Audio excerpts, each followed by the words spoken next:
Bobby Gregory is running for North Carolina House Seat 8, and we are happy to have her here tonight. And would you tell me something about yourself, your family, your background? Thank you, Barbara Dee. I was born in Roanoke, Virginia, and after the age of 20, I married my now husband of 50 years, Henry D. Gregory, and we call him Greg, and we have 3 grown sons. And Greg is a Presbyterian minister, so we have moved around to 6 states, including Virginia twice. That's where we started, and that's where we were before we moved here to North Carolina 24 years ago.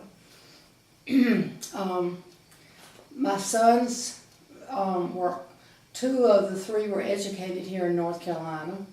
One went to the Brody School of Medicine after attending Barton College, and the other one went to ECU and has 2 degrees from ECU. The oldest son was in Maryland already, and so he went to the University of Maryland. We have 3 grandchildren that were born at the Brody School at Vidant Hospital, which was then called Pitt County Hospital. And so we have a real firm background in Pitt County and are real proud of what our sons have done with Pitt County.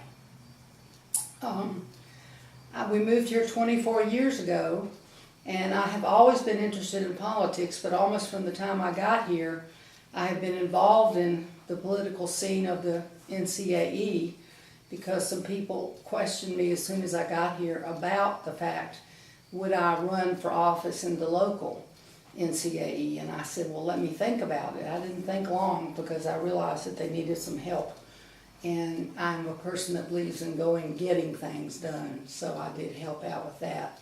And I've held several offices since then, NCAE president twice, vice president twice, and now I'm president of the local Wilson County Democratic Women. Okay, why are you running for the North Carolina House seat? Well, to be perfectly honest, I hate it when people fuss, and I don't know why, but I always think I could be a peacemaker.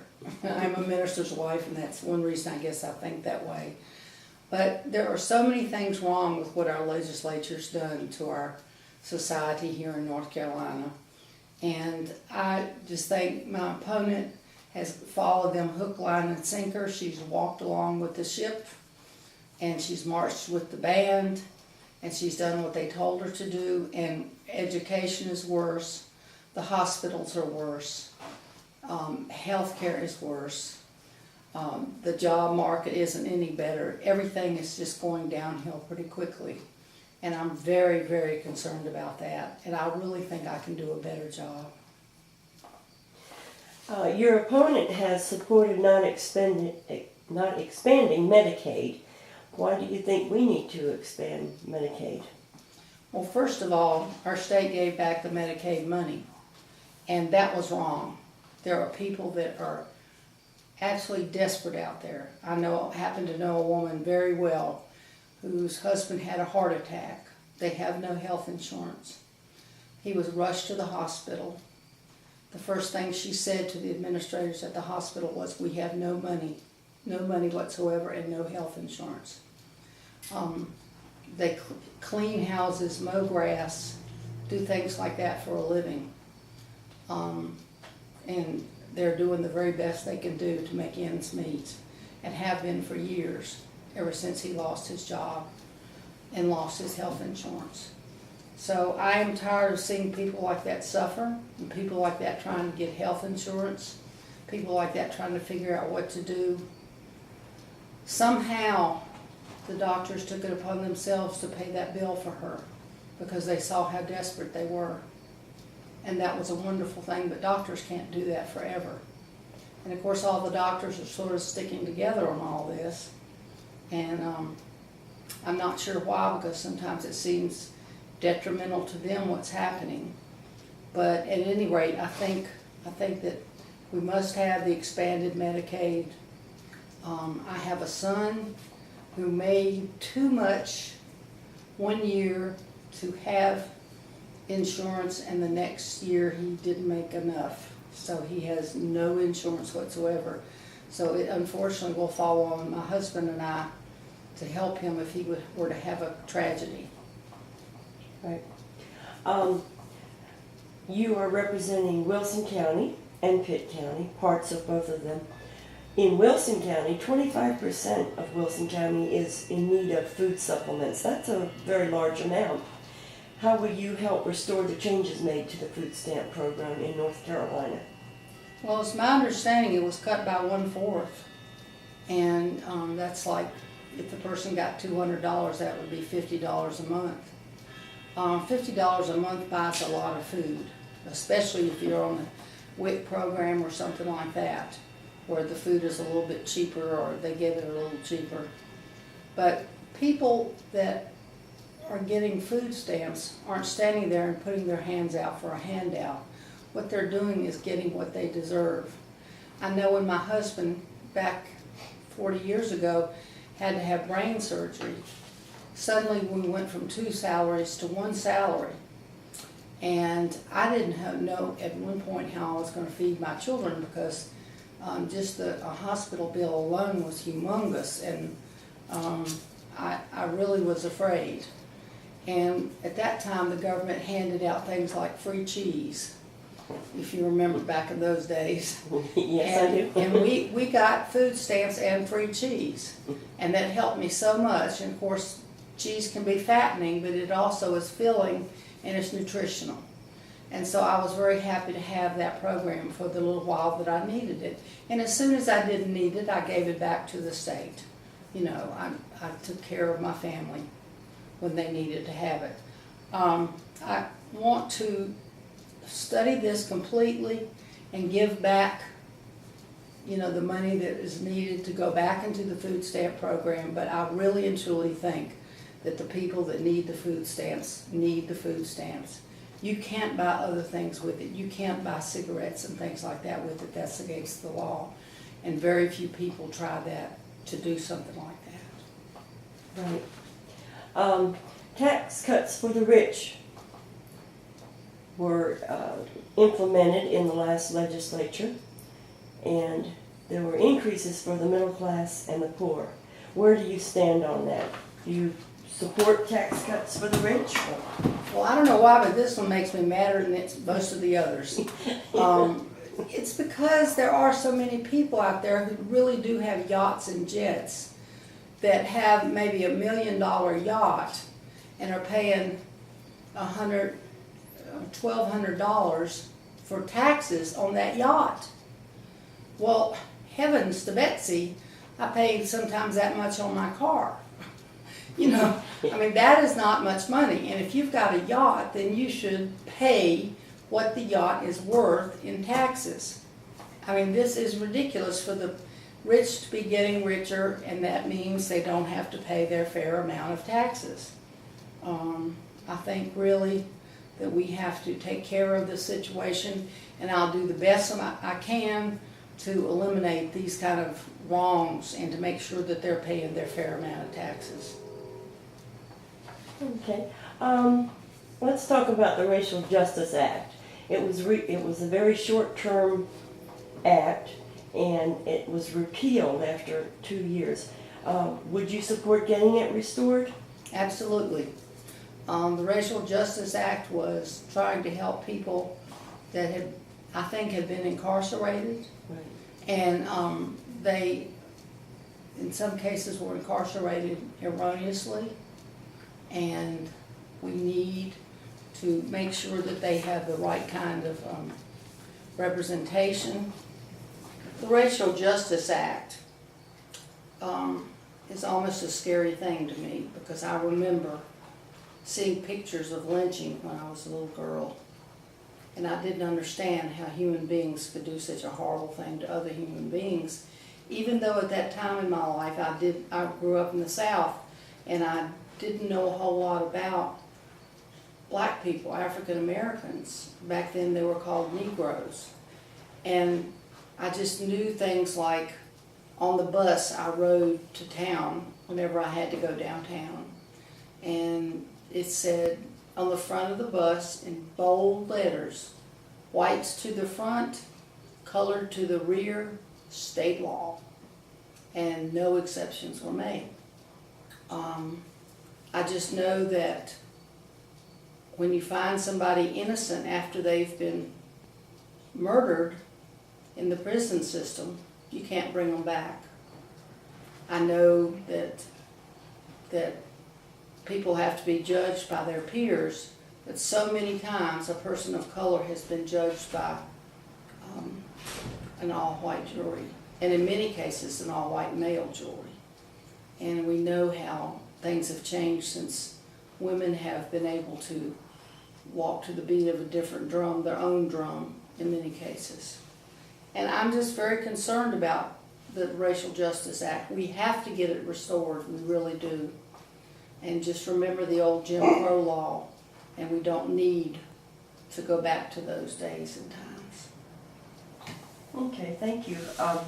Education, you are an educator, Yes. and that is, I'll call that your forte. There's been increases in cost to attend college, but yet decreases to the budget. So it's hitting hard at the college level, but it's also hitting hard the entire spectrum. Tell me more about your stand on education in North Carolina.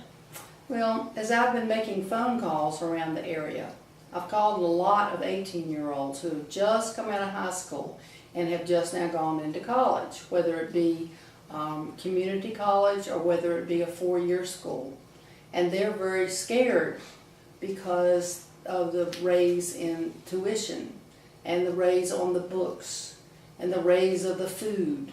And the colleges are having to do this because they really and truly don't have enough money to go around.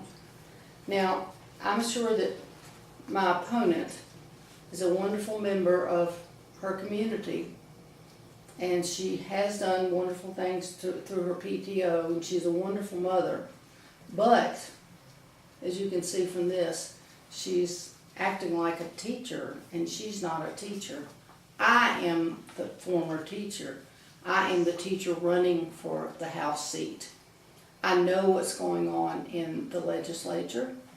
I know what's going on with the teachers, how upset they are about this pretend raise that they got. It's not a raise when you put everything together. And I know how there's lack of funds in the classroom. Today I saw June Atkinson on television on a talk show, and she was being questioned about what's going on in education. She's very concerned. She's from the same part of the state of Virginia that I'm from. We could have been childhood friends if we had been closer to, in proximity. But we are very concerned as educators, whether we be retired or actively working. We are very, very concerned right now. There's no assistance for those kindergarten and first and second grade teachers that literally sometimes have a child that has to have a new change of clothes. Now, who's going to do that if there's no assistant in the classroom? Who's going to take this little group to the corner and teach them their ABCs over again because they didn't learn them right the first time? Who's going to take this little group to another corner and teach them numbers like they're supposed to learn it? And the thing that shocked me the most when I went to middle school in this state was the fact that the teachers in that first meeting in which I was introduced, and of course I'm an art photography teacher, they asked me to please teach their students how to read a ruler. And I said to myself, what? And they said that as many times as the students were supposed to have learned how to read a ruler, it was just not something that was always on the end of the year tests, so many people didn't teach to it. And so that was one of my things that I did, was I taught them how to read a ruler. I mean, they have to use that later in life for sure. We've got to get education number one in this state. That's the only way we're going to survive. Okay, have you attended Moral Monday, and how effective do you think it is in influencing the legislature, if at all? Well, Moral Monday I only went one time. I'm planning to go in a week and a half or actually less than a week now, to the Moral Monday here in Wilson. And I can honestly tell you I was very impressed with it. It was very different from anything I had ever attended like that in my life. People were milling about that didn't have a regular seat. It was a very hot day and a lot of sun and everything. But when it was time for people to walk over to the legislative building, they made a line on either side of the sidewalk to cheer the people on. They didn't literally cheer them on, they just gave them high fives and stuff like that. But everybody was just real happy and peaceful and cohesive. And Reverend Barbara gave a wonderful speech. Reverend Barbara he is a very eloquent man who really has done his homework. And I'm very impressed with everybody that is trying to have peace in this country, and all of the people in the Moral Monday. That's what they've been trying to do, is have peace. What kind of issues did they talk about at Moral Monday? Was that the week they talked about education or health care, or do you remember? No, and actually I don't remember specifically. Labor? Well, they were talking about labor, but they were also talking about people who work in public arenas, and stuff like that. So I guess that was the Labor Day. There has always been like a theme for each one of the Moral Mondays. And different people have gotten arrested at different times, and as you know, the judge has basically thrown out all the cases now so that everybody is free, so to speak. Okay, do you have any other questions about it? No, I just wanted to know if you had attended or not. Yeah. Voter ID laws. We have had what they call the monster voter ID laws here in North Carolina. And do you feel personally that it disenfranchises voters? Yes. And I am just shocked that students cannot use their student ID with their picture on it for their voter ID. I mean, what in the world is that all about? We shouldn't have to use a voter ID. I mean, each precinct, the people that work in the precincts, and I've been behind the scenes observing, and so I know this, but they basically know everybody that comes through the door. It's not like these precincts are so big they don't know the people. At least they know the places that they live, and they say things like, oh, you live on 25th Street. How do you like so-and-so that lives at the corner of 25th and Branch or whatever? It's a friendly place. I mean, it's not overly friendly or anything like that. But we are supposed to be able to have privacy, go in the voting booth for privacy, and we're supposed to be able to feel comfortable in the voting booth. And so what this awful law has done is it's turned back time to where people are afraid to go vote. We don't have the early voting like we did. We don't have as much of it, and hopefully that can still get changed. But it's just wrong. I mean, there's so many things that are wrong that this administration and this legislature have done that I can't get over it. I saw the sad look on a legislator's face when I said to him, and I won't call his name, but I said to him, I am so sorry that you are losing, he decided not to run again, that you are giving up your seat. And he said, it's just so sad. It's just so sad. He said it twice. With the cuts, or cutting out the program of the early registration of the 17 and 18-year-olds, was that something that was popular in the schools that you worked at? Yes. In the high school. I worked very last in the high school. But yes, people were trying still after that was made known, people were still trying to register them.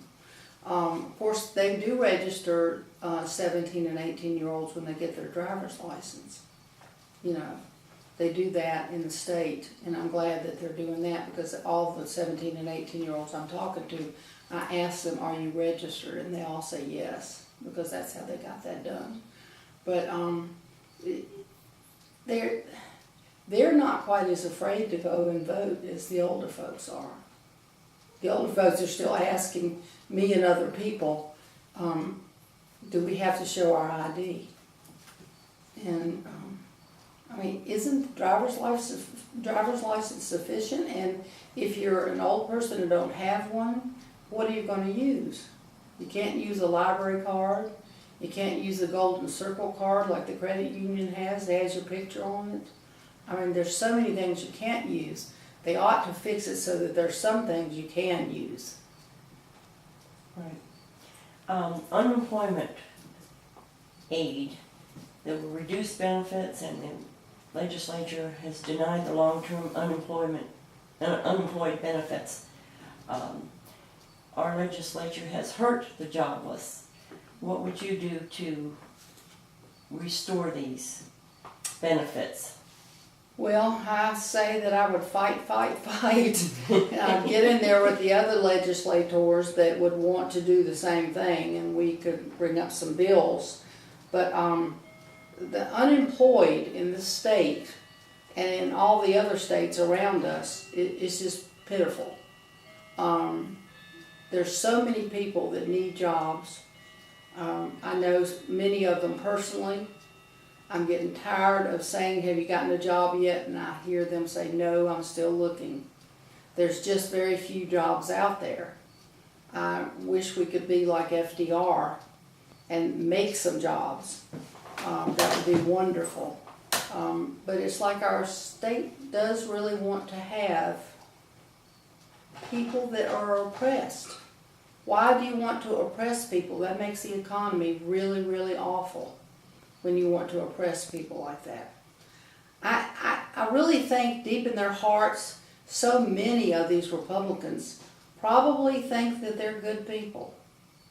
But I don't see how they sleep at night, because they have done so much to hurt the middle class, the lower middle class, the poor, the unemployed, who in many cases have many college degrees. I mean, it's just sad. Women's issues, equal pay, privacy in women's health care, equal opportunities. It seems like this past legislature has had a lot of attacks on women. And as a woman, what do you feel is the best way to stop this? Well, as a woman, I really resent it, because it's mostly a male legislature, and they don't know what they're talking about. It's I remember some of the stupid things that were done at the national level about women's issues, but men, for the most part, don't listen to women. They don't really care to listen to women. They don't listen to women, and when they do, they go, and they're not really listening then either. Women need privacy. They need equal pay. People keep saying, but they've got equal pay. No, they don't. Go in any place and find out what is being made by the men at the same level. And we're talking the hierarchy levels. For the most part, the men make a lot more than the women, because people still feel that the man is the major breadwinner. And we know that that is not true anymore. So many men don't stay with their family. They help create the children, and then they leave. And they leave for, in many cases, a younger woman, or another woman, or no woman at all. And it's just sad what's happened in our lifetime that's going on. I feel like all of our grandparents and great-grandparents would roll over in their graves if they knew the things that are going on in our society. Okay. Fracking. Where do you stand on fracking in North Carolina? Well, I hate it. I hate the fact that it's tearing up the environment. I hate the fact that fracking uses so much water, and that water is ruined. It can never be recycled. I hate the fact that there are chemicals that are used in it that go into the ground and the groundwater, And those chemicals, they won't tell us what they are. And that is wrong too. And all the people that live around fracking are terrified. They're all afraid they're going to get cancer. We're going to see another movie about fracking real soon, I'm sure. I mean, the last one didn't say it was about fracking, but it certainly was about the groundwater that got into people's wells and how it started giving them cancers. And what was that, Norma Jean? No, it wasn't Norma Jean. It was, well, it was a wonderful movie about a woman lawyer assistant who went out and got all the information she could about all the people. And then they presented it in court, and the company that was doing the similar thing to fracking lost. And we have got to take care of that. Okay. One more question about the redistricting. How do you feel that the redistricting has gone? And do you feel it's rigged to promote a Republican nominee to get elected? I know it's rigged. They don't think they rigged it. I'm sure they would deny it. I was one of those people who went to a whole lot of meetings about it, and we talked about it, and we realized what was going on. I remember Gene Farmer Butterfield and some other people standing up there in the front saying, this is what's happening. And I kept saying to myself, surely they won't pass this. But they did. And the redistricting has happened. And yes, I know a lot about Pitt County. I know it because I had grandchildren born at Pitt Memorial Hospital. I have daughters-in-law and sons educated at ECU and Brody School of Medicine. I love Greenville. I go there to do some shopping that we don't have the same shops in Wilson. I enjoy shopping in Wilson too, but I definitely enjoy going to a different place occasionally. My doctors, in some cases, are in Greenville. Greenville is almost a magical city, although young people will say there's nothing for them to do over there, but I've learned in my 6 states that I've lived in that young people say that no matter where they live, there's nothing to do. I don't know what it is they want to do. I don't remember being that age that we didn't have something to do because, you know, our parents saw to it that we had little dances at little places, and people back then had Sweet 16 birthday party dances and things like that, and they were well chaperoned, and there was no drinking that we knew of, you know, and it was fun, and it was wholesome, and that just doesn't happen anymore. But there are football games over there, there's all kinds of fun things going on, and there's lots of health care going on. We have got to, as I said earlier in this interview, help the colleges of this state. We've got to help ECU and Brody School of Medicine keep their standard that they've had. We don't want them to fall an axe cut at the legislators, hands. And I just want to thank everybody for letting me speak today and tell you my thoughts on these subjects. I am very passionate about what I do, and I'm very passionate about this election, and I hope you'll help me by voting for me. So, why do you think you are the best candidate? Well, didn't I just say some of it? Yeah. Like I said, my opponent is a good person. I feel sure of that. I don't know her personally, but I just know of her. But I am also a good person, and I stand up for the common woman and man, and I stand up for the old, the young, the infirmed, the children, the sick, the elderly. I'm repeating myself, but I even stand up for animals and animals' rights. And I don't want us to ruin our planet. I've been a planet helper ever since I can remember, trying to keep the soil nice in my own little God-given spot. And I want to continue doing that in the whole state. Our state is in trouble, folks, and I want to be able to go up there and work with other people and help us get out of trouble.